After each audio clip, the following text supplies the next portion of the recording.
Hey guys, Car Guru here with another Tesla review. Now a lot of you want to get into a Tesla for as little money as possible, and you saw my last video on the Tesla that I reviewed that I gave a thumbs up to, one that I would fix personally, and no surprise that car sold very quickly. It was a pretty decent price and it still ran and drive.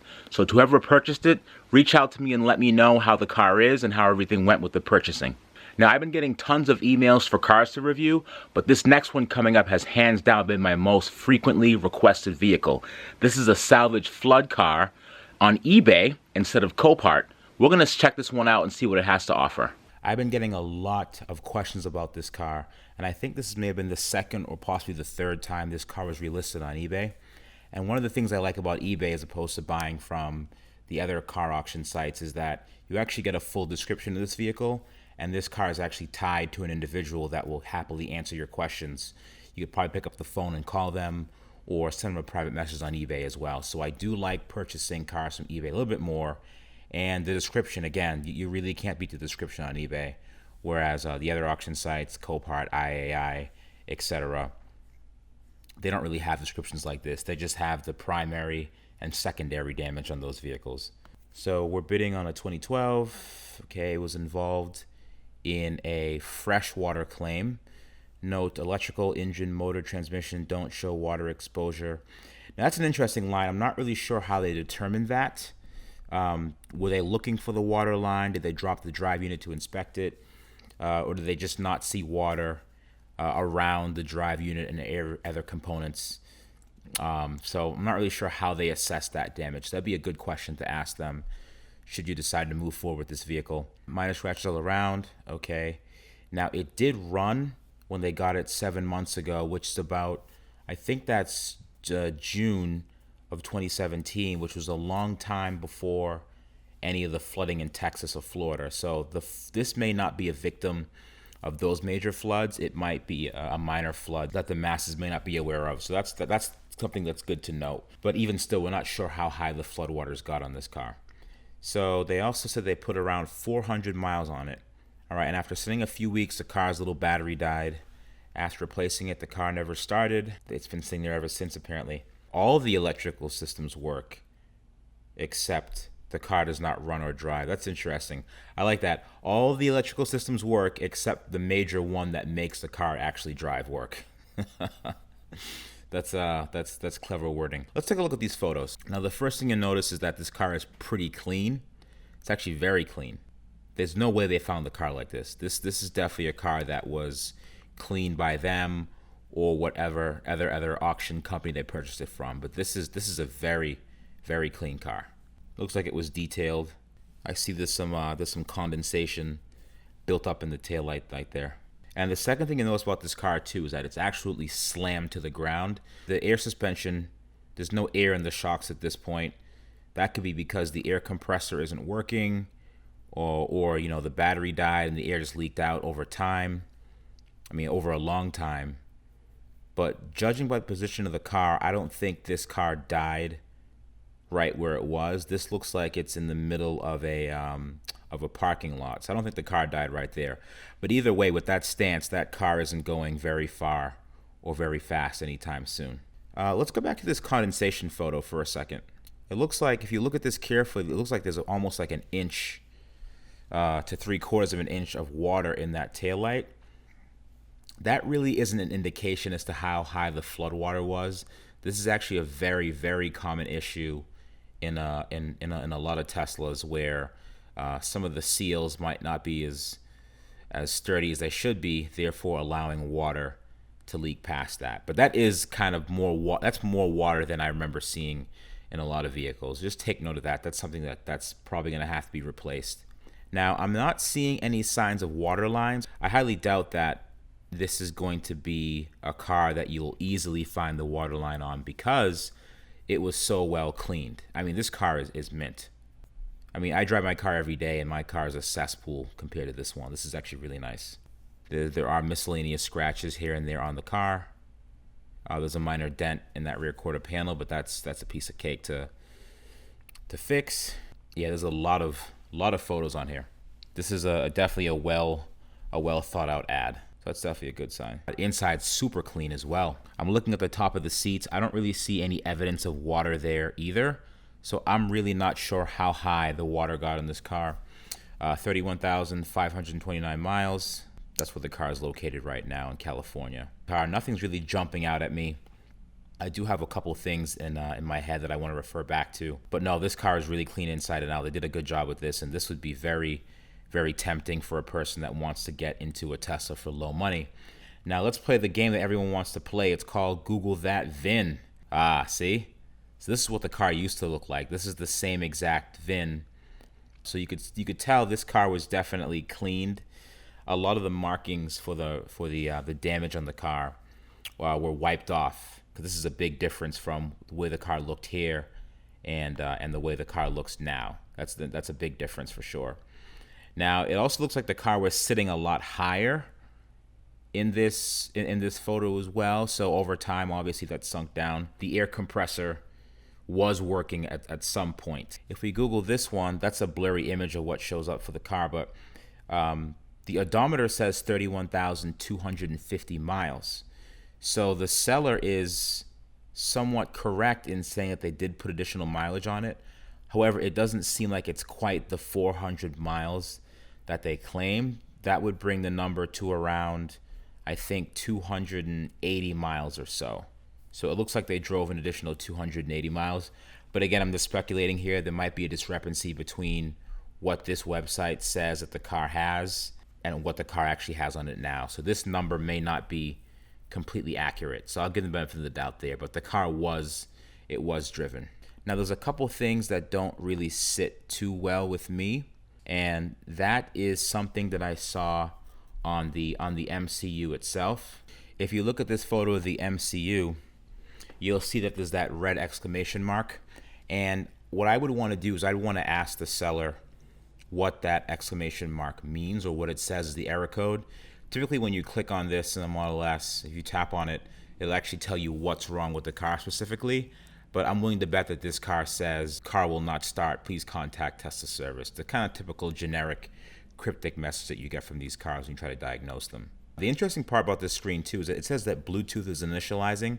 So I'm not sure if that's because the car just started up and it's still trying to connect to its services. But I mean, I would feel a lot better about it if it didn't say that. If you look carefully too on the MCU, there's bubbles forming on either side of it. So there's a bubble, a very long bubble forming to the left, and then another long one forming to the right. So this means that this MCU screen is probably going to start leaking very soon. And this is a common issue with a lot of the older vehicles. Once this bubble starts forming, it starts leaking, the screen has to be replaced. So that's another factor of cost that you have to keep in mind when buying a car like this. And I think one of the most concerning things is this window. It says that there's no 3G connection. Again, this could be because the car is it's still booting up, or maybe they're in an area with no reception. But it almost seems like this is something that Tesla could have done. There's a possibility that Tesla could have killed the 3G connection to this car. So that's something to keep in mind. That X going through that doesn't really instill much confidence in me. And what I would do is I would have the seller verify that when you turn the car on that this works. If this doesn't work, this is obviously a car that's branded in Tesla's system. Bringing that connection back online would be a big deal. And also, there's also no map data. Typically, you actually see street addresses, and street names right here, and maybe some photos on the map of the terrain, but we're not seeing any of that. So this car, it doesn't seem like it's getting any data. So data may have been shut off on this one. All right, so it was obviously charged at one point because, actually that's interesting. I never see, wait a second. I don't see the charge state. Okay, now, when you're on your home computer right now looking at this same auction, if you look in the lower left corner of the screen here, on the cluster, I don't see any battery voltage at all. It's definitely in the red. This car might be at 1 or 2%, and they're not showing that. And again, this picture is very cleverly positioned so that you don't see the battery status. Wow, that's very interesting. Also, another thing I'm noticing here are these two dots at the right. That means the regen was limited. That usually happens when the battery is cold, but it's actually pretty warm in California. Again, I don't want to speculate here, but I mean, some places some regions of California can get down to the 40s at night. So that could be due to the fact the car is probably sitting outside. This could be a car that sits outside. It got cold a few nights. The car hasn't been driven in a while, getting that regen issue. So I don't want to speculate and say that could be because there's an issue with the battery. But again, something you want to keep in mind. But yeah, I mean, overall, I'm not. If you combine the fact that the car was driven, 279 miles, 280 miles, an issue that came up when they replaced the 12-volt battery, and the car never worked again. Combine that with the fact that the main battery pack voltage is very low.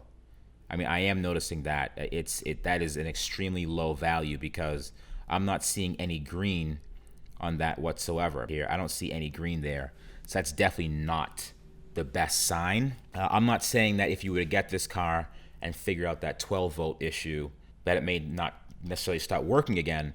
But that's for me, that's very concerning because it's only really a matter of time before this car, shuts down, and you really have to start, you have to work fast on this one, as I say. I got to tell you, for 26,000, 26,000 is almost 30,000, and quite frankly, it is our best offer. I'm not really sure how low they're willing to go, but for this car, I'm gonna have to give it the Car Guru thumbs down. I don't know if I would necessarily get into this car for the price they're asking. I would probably get into this car for, I would say, close to half of what they're asking, maybe around 14,000. But keep in mind, this is a flooded car. There is potential for there to be water in the battery pack itself. We don't know that, after the car drove for a while, there may have been some more condensation building up in the main pack and the car just shut down. We really don't know why this happened. And it seems like the seller doesn't know why it happened either, because I believe they tried to go back to Tesla and Tesla wouldn't service this vehicle at all. So I would likely stay away from this one. Again, you don't know what's in the battery pack. I covered this in a previous video of mine. There could be water in there, just kind of waiting for bad things to happen. What I would do is if you're still interested in this car, I would reach out to the seller and have them give you more information in terms of how they diagnose certain things when they got the car, what specifically happened when the car died, how they know that the 12-volt battery was low, did the car tell them, did they assume, and also ask them what the state is, what the state of charge is in the car right now, because that looks very low.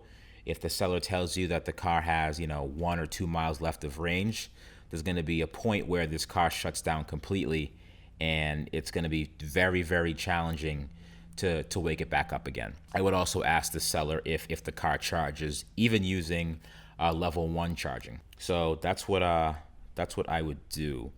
Also, I would ask them if they were able to find the water line, but I'm not really sure. This car is super clean. And just as a heads up, one way you could find out the water line of the vehicle, if you peel back this kick panel right here to the left, where your foot is, if you peel that panel back, a lot of the times you could see where the water line hit on these cars. But this was cleaned very, very, very thoroughly. And if you also look at the company themselves, it looks like this is kind of what they do. It looks like they purchase cars that have been wrecked or cars that are presently salvaged, and they sell them to consumers, so people don't have to go to the auctions, which is a very popular business to be in right now. A lot of people don't have dealer licenses to be able to attend those auctions, so they want to be able to buy cars from a dealer with no license needed. So again, sorry guys, I couldn't get on board with this car. I just think this would be kind of a headache for most. You really have to get into this car knowing what you're doing. I think a lot of the pros that the interior is very clean. It looks really nice. Also, if you look carefully, it looks like the LED lights underneath the seats are working as well. So that could mean that water didn't quite get there. That could mean a lot of things. Maybe it was fresh water, very brief, and they could still work. But my main concern, again, is the battery pack. The car won't charge. That's definitely not a good thing. So it's one thing if the car, just didn't start because of some issue. But the fact that the car doesn't start and clearly may not even charge, that'd be a red flag for me. I would give this one a thumbs down personally for the price. If they're willing to lower it to maybe as low as 14, For 14, I would probably dive in and take the risk, because just in case you do have to buy a new battery pack, that will likely cost you another $10,000 to $12,000 depending on the condition and mileage, and that bumps you up right back to the $25,000 mark. Hey, hope you guys enjoyed that review. Let me know what you guys think about my thumbs down in this vehicle. Again, your results may vary. This is just an opinion of mine. Don't take it too seriously, but just my thoughts after looking at salvage Teslas for many years. Let me know what you guys think in the description. Don't forget to like, share, and subscribe for some more content.